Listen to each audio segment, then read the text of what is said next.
जय गुरुदेव। सभी साधकों का मैं स्वागत करता हूँ एक बार फिर से।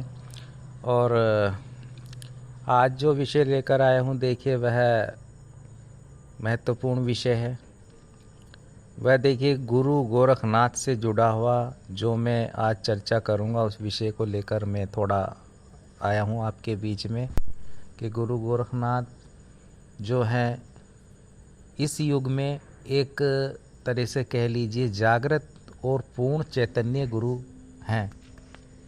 अब मैं उनके लिए ये चीज़ लेकर आया हूँ जो किसी देवी देवता को गुरु मान करके साधनाओं में बैठते हैं, करते हैं, या जिनको गुरु प्राप्त होते नहीं हैं इतनी आसानी से, चाहे कह लीजिए उनके पाप दोषों की वजह से या फिर किसी भी कारण बाधा की वजह से गुरु की प्राप्ति हो नहीं पाती। और फिर हमको, अगर हम भगवान शिव को गुरु मानता है कोई साधक और फिर साधना में बैठता है, तो भगवान शिव को तो उसने गुरु माना है, लेकिन उसमें इतनी ऊर्जा होती नहीं है पाप दोषों की वजह से कि उसकी पुकार भगवान शिव तक जा सके। वह मान सकता है, लेकिन अगर कोई प्रॉब्लम विपत्ति आ गई साधना में तो दिक्कत हो सकती है। ऐसा नहीं है कि भगवान शिव सुनते नहीं हैं, लेकिन क्या कारण होता है कि भगवान को अगर हम गुरु मानते हैं, जैसे भगवान शिव को मानते हैं, तो उन तक हमारी आवाज़ इतनी आसानी से पहुंचेगी नहीं। जब तक नहीं पहुंचेगी, अगर उनको हम हृदय में धारण नहीं करेंगे पूर्ण समर्पण के साथ में, तो साधकों में इतनी ऊर्जा नहीं होती है कि वह उस हद तक जो है धारण कर सकें अपने हृदय में भगवान शिव को गुरु रूप में। तो उस परिस्थिति में क्या करना चाहिए? फिर हम उग्र साधनाओं में या तीक्ष्ण साधनाओं में साधक कैसे बैठे? और दूसरा, उसे गुरु की प्राप्ति हो नहीं रही है इतनी आसानी से। आज के जो हम देखें परिवेश, तो इसमें मन भटकता है। हम किसी व्यक्ति को, अगर वह चाहे कोई श्रेष्ठ भी है, तो हम गुरु इतनी आसानी से उसको धारण कर नहीं पाता साधक या कोई व्यक्ति।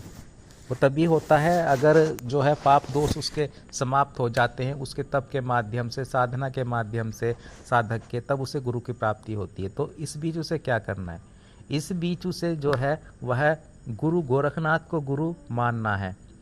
और मैं ये कहूँगा कि गुरु गोरखनाथ पूर्ण चैतन्य हैं, पूर्ण जागृत गुरु हैं इस कलयुग में भी।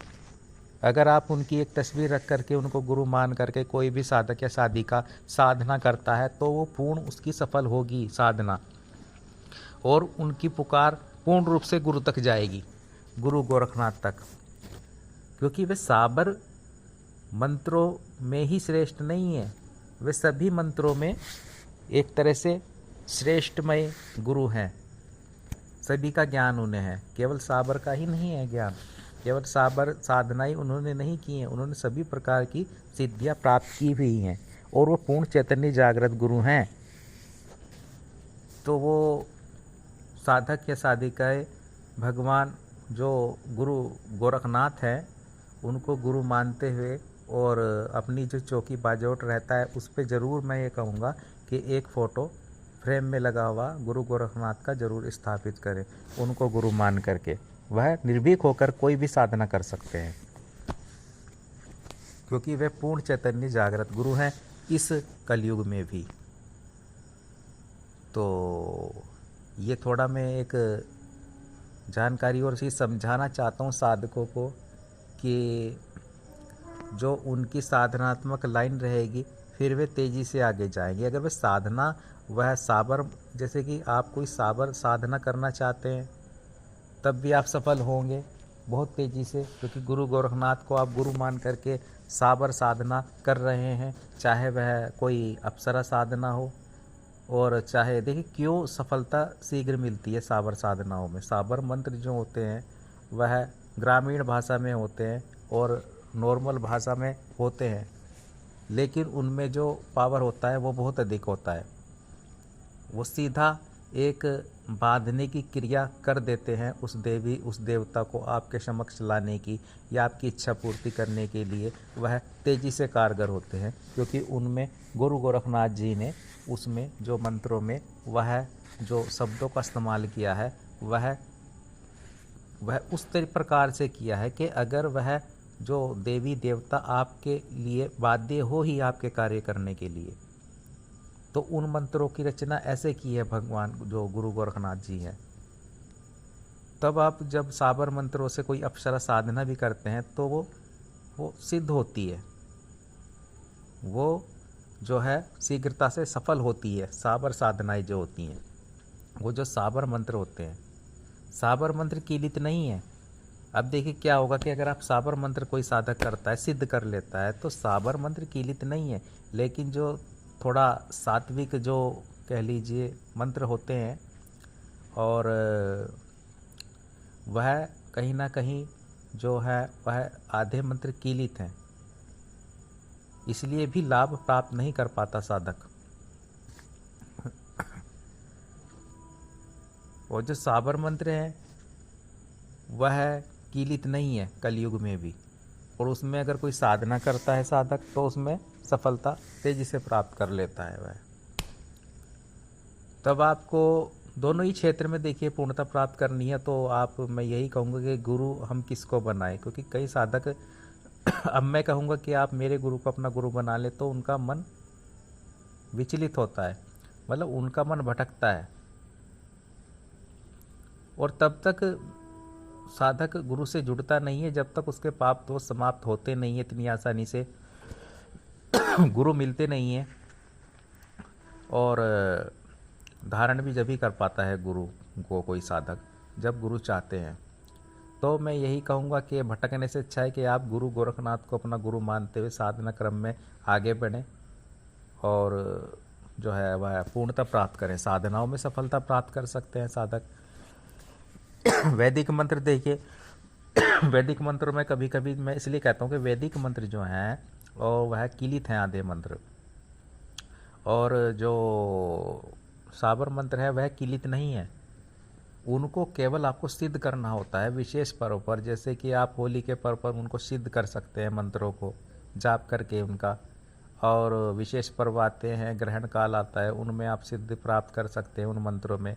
और एक बार आपने सिद्धि प्राप्त कर ली उन मंत्रों में तो वह कार्य करने लगते हैं जो साबर मंत्र होते हैं।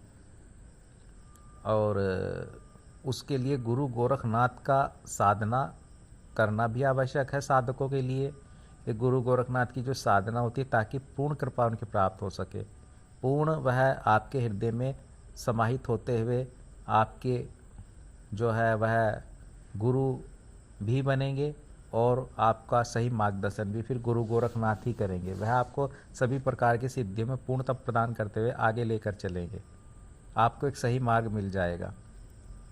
अब वैदिक मंत्र इसलिए सफल नहीं हो पाते आधे, क्योंकि इनकी विधि आप कहीं से ठा लेंगे, कई पुस्तकों से ले लेंगे। अब कोई भी साधना करने बैठ जाएंगे अप्सरा खुद से ही, तो वह क्यों नहीं सफल हो पाती है? इसलिए नहीं क्योंकि ये कीलित हैं आधे मंत्र जो वैदिक होते हैं, इनको खोलना पड़ता है। जब आप किसी से विधि लेंगे, गुरु के मुख से लेंगे, तभी तो ये खुलेंगे, वैसे नहीं खुलते हैं। वैसे आपको सफलता नहीं मिल सकती इनमें, वो लाभ नहीं प्राप्त होगा। वहीं यहाँ अगर आप साबर मंत्र जप करेंगे साबर विधि द्वारा साधना करेंगे, तब उसमें तेज़ी से आपको सफलता के चांस बढ़ जाते हैं। अब ऐसा नहीं कि वैदिक मंत्र जो है वह सारे ही कीलित हैं, कुछ मंत्र जो है आधे वह कीलित हैं, लेकिन जब गुरु दीक्षा देते हैं तब वह कीलित जो मंत्र होते हैं उनको हटा देते हैं, और अपनी तरफ से वह जो वैदिक मंत्रों के द्वारा दीक्षा देते हैं, साधना देते हैं। तो इसलिए कहा गया है कि मार्गदर्शन में आप साधना करें, और जो है तब आपको सफलता मिल पाएगी। और थोड़ा मैं ये साबर मंत्रों की जो इसी बारे में बता रहा था कि जो गुरु गोरखनाथ हैं, इनको धारण करना बहुत आवश्यक है आज के युग में।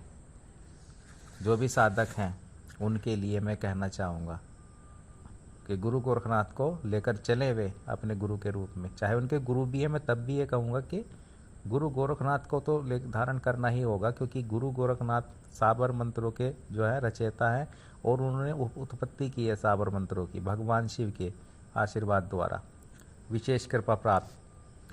तो मैं यही कहूँगा कि गुरु गोरखनाथ को, वह जिनके गुरु नहीं है वह साधक, उनके लिए विशेष तौर पे मैं वीडियो लेकर आया हूँ। तो वह गुरु गोरखनाथ को गुरु मानते हुए जो है साधनाएं कर सकते हैं और सफलता प्राप्त कर सकते हैं। साबर साधनाओं में भी तेज़ी से आगे बढ़ सकते हैं। और साबर साधनाओं में देखिए हर प्रकार की साधनाएँ, चाहे वह अप्सरा साधना हो, चाहे वह कोई महाविद्या साधना हो। साबर मंत्र हर एक महाविद्या के हैं। चाहे बगला मुखी जी का साबर मंत्र है, माता छिन्नमस्ती का, माता काली का साबर मंत्र अलग मिलेगा, माँ धूमावती का साबर मंत्र अलग मिलेगा। लेकिन ये जो साबर मंत्र होते हैं किलित नहीं होते हैं, ये तीक्ष्ण मंत्र होते हैं जो साबर मंत्र होते हैं। और इनके द्वारा की गई जो साधना होती है उसका परिणाम भी तुरंत मिलता है, फलीभूत होता है जल्दी, क्योंकि ये है मंत्र जागृत अवस्था में होते हैं। केवल हमें इनको सिद्धि प्राप्त करने के लिए जपना होता है उचित संख्या में, जितनी में आवश्यक होते हैं। और प्रचंड साधनाएं होती हैं साबर मंत्रों द्वारा। जो भी महाविद्या का साबर मंत्र होगा वह पूर्ण वेग के साथ चलता है। तो इसीलिए मैं कहता हूँ कि आप जो है गुरु गोरखनाथ को गुरु मानकर साधनाओं में सफलता प्राप्त कर सकते हैं, जिनके गुरु नहीं है या जिनके गुरु हैं भी, इससे कोई फ़र्क पड़ता नहीं है।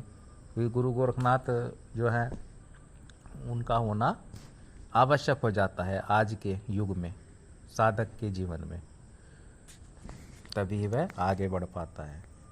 तो इसी विषय को मैं आज लेकर आया था। उम्मीद है कि आप समझे होंगे। जय गुरुदेव, जय निखिलेश्वर जी।